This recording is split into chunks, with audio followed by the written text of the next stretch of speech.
अस्सलाम वालेकुम, welcome back in my YouTube channel. मैं होम्योपैथिक डॉक्टर हबीबा अख्तर। आप सबका वेलकम मेरे यूट्यूब चैनल पे। सबसे पहले तो आप सबका बहुत शुक्रिया मेरे चैनल की वीडियोस को लाइक करने के लिए, पसंद करने के लिए। Thank you so much.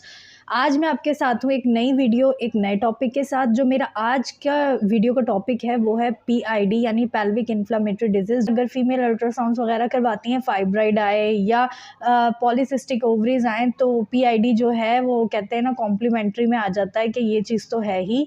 तो मैंने सोचा क्यों ना ये वीडियो बनाई जाए इस टॉपिक पे, जो मेडिकल से रिलेटेड नहीं है उनको अवेयर किया जाए। कौन से सिम्टम्स हो तो कब आपको डॉक्टर के पास जाना चाहिए, डॉक्टर को दिखाना चाहिए। तो चलें स्टार्ट करते हैं वीडियो। सबसे पहले तो ये नाम क्या है, pelvic inflammatory disease. Pelvic region क्या होता है, ये हमारा लोअर एब्डोमेन होता है जिसको हम उर्दू में पेड़ू कहते हैं। पेड़ू का रीजन, यहाँ पे फीमेल के कुछ रिप्रोडक्टिव ऑर्गन्स होते हैं जैसे कि uterus, fallopian tubes, ovary, uterus की जो सर्विक्स होती है, फिर वहाँ से विजाइना स्टार्ट हो जाता है। तो यहाँ पे जो इन्फ्लेमेशन होती है, इन्फ्लेमेशन कहते हैं सोजिश को, वहाँ पे स्वेलिंग हो जाएगी, रेडनेस होगी, पेन होगा। तो अगर पेल्विक रीजन में ये जो मैंने रिप्रोडक्टिव ऑर्गन बताए वहाँ पे इन्फ्लेमेशन हो जाए यानी स्वेलिंग हो जाए, पेन करने लगे, तो ये चीज़ कहलाती है पेल्विक इन्फ्लेमेटरी डिजीज़। डिजीज़ को तो हम बीमारी कहते हैं। तो अब आप समझ गए होंगे कि अगर नाम ही आपको समझ आ जाए पीआईडी, तो पेल्विक यानी पेल्विक रीजन में जो ऑर्गन है वहाँ पे अगर सोजिश हो जाए, वहाँ पर अगर स्वेलिंग हो जाए, रेडनेस हो जाए यानी इन्फ्लेमेशन हो जाए, तो उसको कहते हैं पेल्विक इन्फ्लेमेटरी डिजीज़। अब हम बात करेंगे इसके क्या क्या कॉजेज़ होते हैं कि पेल्विक इन्फ्लेमेटरी डिजीज़ के कॉजेज़ क्या क्या हो सकते हैं। सबसे पहले तो मैं आपको ये बता दूं, इसका जो कॉज होता है वो बैक्टीरिया होता है, क्लेमाइडिया है, गोनोरिया है, स्ट्रेप्टो वगैरह वगैरह। जो मेडिकल से रिलेटेड है उनको तो पता ही होगा, जो मेडिकल से रिलेटेड नहीं है ये उनके लिए मैंने बताया है कि ये बैक्टीरिया के थ्रू कॉज होता है। अब वो बैक्टीरिया किस तरीके से बॉडी में आता है जो पीआईडी हो जाता है, तो इसकी बहुत सी वजूहात हैं। एक एक करके मैं आपको वजूहात बताऊंगी। सबसे पहली वजह जो है वो है, अगर फीमेल जो है, फीमेल के ज़्यादा मल्टीपल पार्टनर्स हों, तो उसकी वजह से जब वो इंटरकोर्स करते हैं तो इंटरकोर्स के दौरान, क्योंकि ये सेक्चुअली ट्रांसमिटेड डिजीज़ है। अच्छा, मैं आपको एक बात क्लियर बता दूं कि ये सेक्चुअली ट्रांसमिटेड डिजीज़ है, एक पार्टनर से दूसरे पार्टनर में शिफ्ट होती है। अगर आपका पार्टनर पहले से इससे इन्फेक्टेड होगा तो ये आप में भी ट्रांसफ़र हो सकती है। तो अगर आपका पार्टनर या आप खुद, मल्टीपल आपके खुद के पार्टनर्स हैं या आपके पार्टनर के मल्टीपल पार्टनर्स हैं और फिर वो आपके पास आते हैं और इंटरकोर्स के वक्त ये आप में ट्रांसमिट हो जाता है और आपको पीआईडी हो जाता है। अच्छा, इसकी एक और वजह है, वो है अबॉर्शन। जैसे अबॉर्शन के वक्त कोई इंस्ट्रूमेंट्स यूज़ किए जाएँ या कुछ ऐसी चीज़ें यूज़ की जाएँ जिसमें ये बैक्टीरिया पहले से मौजूद हो, तो आपको हो सकता है पीआईडी। इसके अलावा एक और वजह है, वो है डिलीवरी। यानी डिलीवरी के दौरान फीमेल को सेम एज़ के हाइजीनिक नहीं है, जो इंस्ट्रूमेंट्स हैं उनमें बैक्टीरिया हो सकता है, किसी भी वजह से आप में वो आ सकता है। तो इसमें बहुत ज़्यादा चांसेस होते हैं पीआईडी के। अच्छा, इसके अलावा एक और वजह है, वो वजह ये है कि फ़ीमेल जो होती हैं, जैसे कि मैंने कहा पार्टनर की वजह से सेक्चुअली ट्रांसमिटेड डिजीज़ है, लेकिन बाज़ औक़ात, क्योंकि मोस्टली हमारे क्लिनिक में पेशेंट्स आती हैं जो मैरिड होती हैं। मैरिड वुमेन जब हमारे क्लिनिक में आती हैं उनको बहुत ज़्यादा पीआईडी होता है, क्योंकि ख़ास तौर पे न्यूली मैरिड वुमेन्स, क्योंकि वो आती हैं तो वो जो सिम्पटम्स बताती हैं लोअर एब्डोमेन में हैवीनेस वगैरह, वो जो आगे सिम्पटम्स आपको बताऊँगी, तो मोस्टली ये न्यूली मैरिड वुमेन्स में या मैरिड वुमेन्स में नज़र आता है। लेकिन बाज़ औक़ात जो मैरिड नहीं होती लड़कियाँ, उनमें भी पीआईडी मौजूद हो सकता है। अब आप सोच रहे होंगे कि मैंने तो कहा है कि ये सेक्चुअली ट्रांसमिटेड डिजीज़ है, तो ये कैसे हो सकता है?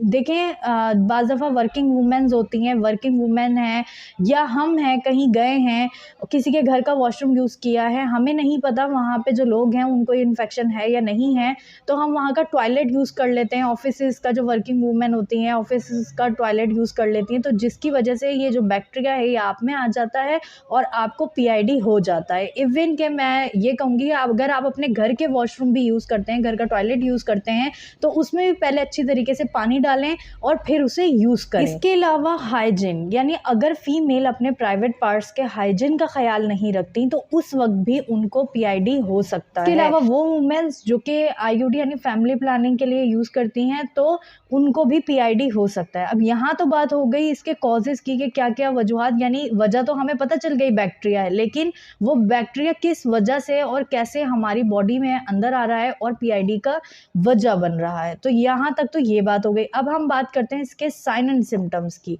साइन एंड सिम्टम्स में सबसे पहली चीज़ है वो है इन्फ्लामेशन। अब इन्फ्लामेशन मैंने आपको पहले ही बताया, जहाँ इन्फ्लामेशन होगी वहाँ पे सूजन होगी, वहाँ रेडनेस होगी, वहाँ पेन होगा, सूजन है और जो है ना सूज जाती है चीज़ तो वहाँ वो जगह हैवी हो जाती है। तो पेशेंट अपने लोअर एब्डोमेन में हैवीनेस का आपको बताएगी, इवन कि उसका जो लोअर एब्डोमेन होगा आपको बाकायदा तौर पर बाहर की तरफ थोड़ा सा निकला हुआ महसूस हो सकता है अगर आप उसको हाथ से चेक करेंगे।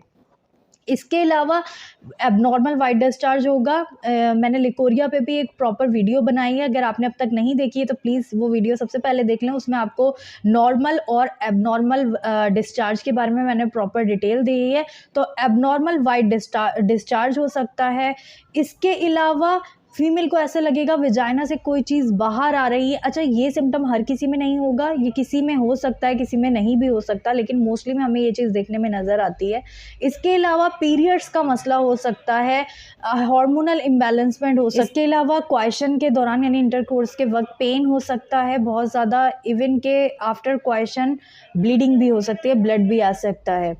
क्योंकि रिप्रोडक्टिव ऑर्गन जो हमारा विजाइना होता है वहाँ पे जो रिप्रोडक्टिव ऑर्गन यानी मैंने जो आपको बताया सर्विक्स और बिल्कुल विजाइना स्टार्ट हो जाता है, उसी के साथ हमारे यूरिनरी कुछ ऑर्गन्स भी मौजूद होते हैं, तो उनमें भी इन्फेक्शन, इसकी वजह से उनमें भी इन्फेक्शन हो सकता है, यूरिन में जलन हो सकती है, यूरिन करते हुए पेन हो सकता है।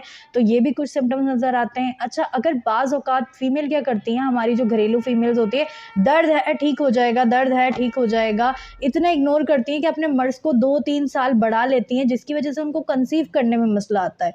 क्योंकि इसकी वजह से अगर ये सूरत हाल बिगड़ जाए तो इनफर्टिलिटी यानी बांझपन हो सकता है।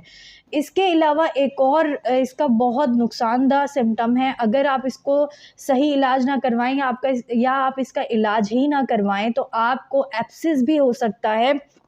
लॉन्ग टर्म अगर आपको इन्फेक्शन है तो उसकी वजह से आपको एब्सिस भी हो सकता है।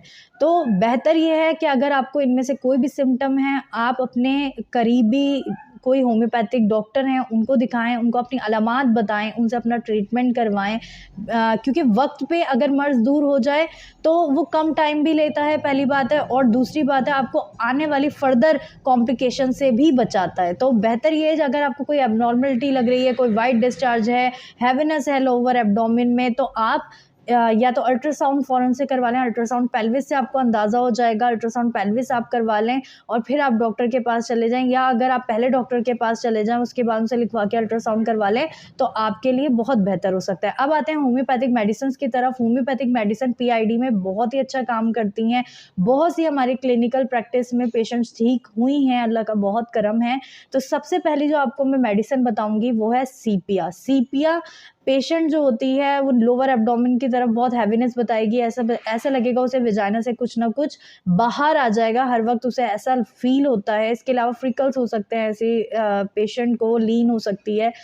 एपिस मेलिफिका इन्फ्लेमेशन में बहुत अच्छा काम करती है, ख़ास तौर पे अगर पीरियड्स का भी मसला हो तो बहुत ही अच्छा काम करेगी। मेडोरिनम बहुत अच्छा काम करेगी, पल्साटीला बहुत अच्छा काम करेगी। तो ये कुछ मेडिसिन्स थी होम्योपैथिक जो कि PID में अपना बहुत गहरा असर रखती हैं और बहुत अच्छा असर रखती हैं। तो आई होप कि आप लोगों को मेरी वीडियो पसंद आई होगी, और अगर आपको मेरी वीडियो पसंद आई है काइंडली जल्दी से मेरे चैनल को सब्सक्राइब कर दें, मेरी वीडियो को लाइक तब तक आपने कर दिया होगा और शेयर भी कर दें। Thank you so much.